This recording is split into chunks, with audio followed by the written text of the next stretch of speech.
안녕하세요, 여러분. 모모동의 심원장입니다. 제가 오늘은 그 병원 동행 관련해서 세 번째 시간을 가져볼까 해요. 자, 병원 동행에 대해서 저희가 첫 번째 시간, 두 번째 시간 어떻게 좀 이해가 좀 되셨나요? 아직도 여러 부분에 있어서 논쟁의 소지가 있는 제가 그런 부분들을 다루다 보니까 제 스스로도 조금은 조심스러워요. 그래도 한번 여러분들과 의논을 해보기 위해서 이렇게 영상에 남겨봅니다. 자, 세 번째. 오늘은 뭘 다뤄볼까 하냐면요. 병원에 투석하러 가신 환자분들 혹은 수액을 맞게 되는 환자분들 과연 우리가 돌보게 되는 걸까? 장기요양에서 할 수 있는 걸까? 이런 부분에 대해서 얘기를 해볼까 해요. 병원 투석 환자 어떻게 해야 되나요? 따단! 어떻게 해야 될까요? 병원 투석 환자라. 병원 투석 환자분들 수액 맞으러 가는 우리 어르신들 가시면 병원에서 몇 시간이나 계신가요?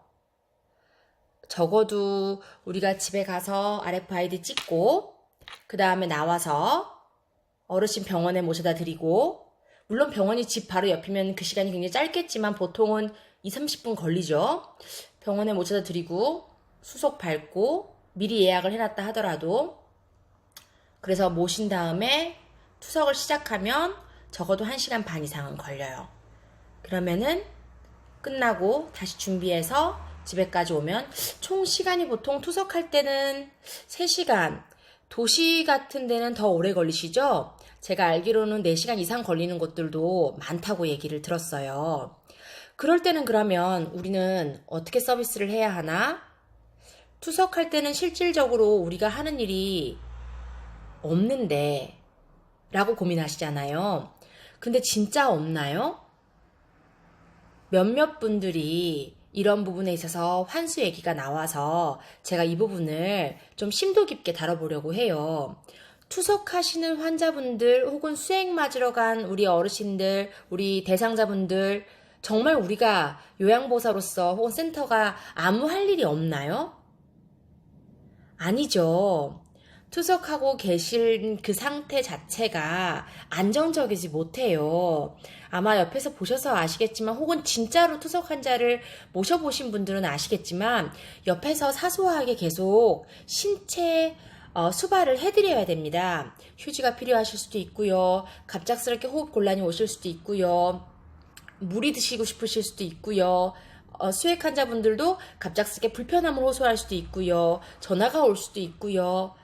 그래서 옆에서 계속 지켜봐 주셔야 되는 거예요. 그렇다 보니까 우리의 2시간이 아무것도 안 하는 혹은 우리의 3시간이 아무것도 하지 않는 시간은 아니라는 거죠. 그쵸?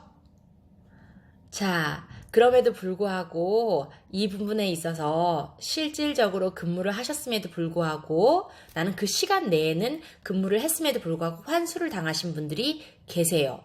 왜 환수를 당했을까요? 제대로 근무를 하지 않아서죠. 다시 말씀드려 볼게요. 투석 환자의 100이면 100이 다 옆에서 신체활동 도움을 하는 거는 아니더라. 수액을 맞는 우리 비타민을 맞는 혹은 우리 어르신들 포도당을 맞는 이 어르신들이 순간적인 기력 회복을 위해서 맞으시잖아요. 맞으시는 어르신들이 그 있는 수액을 맞는 그 1시간 혹은 30분 동안 계속 우리가 필요로 하던 게 아닌 분들도 간혹 있더라. 이 부분 때문에 문제가 되었었습니다. 내가 정상적으로 서비스 범위에 어긋나지 않은 일을 했다면요. 지금 제가 말씀드리는 이런 환자를 모시는 거에 대해서 무서워하시거나 꺼려하시거나 불편해하실 일이 전혀 없으세요. 제가 지금 하고자 하는 이야기는요. 병원에 가셨을 때 어르신만 안에다가 모셔다 놓고 나는 내 개인 볼일을 보러 가시는 거예요. 내가 주사를 맞는다던가 내 약을 지으러 간다던가 내 장을 보러 간다던가 내 거를 하러 간다는 거죠. 그러면 당연히 문제가 될 수 있겠죠. 그래서 어르신들을 모실 때 내 일을 하는 게 아니다라는 거, 그 부분을 꼭 명심하시고, 비록 시간이 병원에서 보내야 되는 시간이 길다 하더라도 그 시간 내에는 꼭 어르신에게 집중해 주시는 시간이 되었으면 합니다. 우리가 서비스 계획은 할 때는 120분, 180분 계획을 했었는데 서비스 시간이 생각보다 더 길어졌다. 이렇다면 서비스 연장을 요청하셔도 됩니다. 그 부분에 대해서는 제가 무조건 된다 안 된다 말씀을 드릴 수 없는 게 기관과 어르신이 계약을 한 부분이 있기 때문에 그 부분을 잘 살펴보시고 수가 내에서 시간을 연장시킬 수 있는 방법이 있는지를 센터장님과 의논하셔서 센터장님이 다시 보호자분과 의논 혹은 대상자분과 의논하셔서 결정하실 수 있도록 도와주셔야 됩니다. 이런 부분은 바로 가능하죠. 내가 120분 서비스를 하는데 정말 오늘은 어쩔 수 없이 시간이 늘어나야 돼서 150분을 해야 된다. 이런 거는 바로바로 변경이 가능하겠지만 어르신들에 따라서 1, 2등급을 제외한 3, 4, 5등급의 어르신들은 최대 서비스 시간이 180분이기 때문에 180분을 초과하는 시간 이상은 갑작스럽게 변경이 불가능합니다. 그래서 이런 부분은 꼭 센터장과 들과 같이 의논하셔서 결정하시기 바랍니다. 자, 오늘 세 번째 병원 동행 관련해서 시간을 마무리해 보고자 합니다. 자, 어떻게 도움이 좀 되셨을지 모르겠네요. 다음 시간에 더 알찬 내용으로 찾아뵙겠습니다. 수고하셨습니다.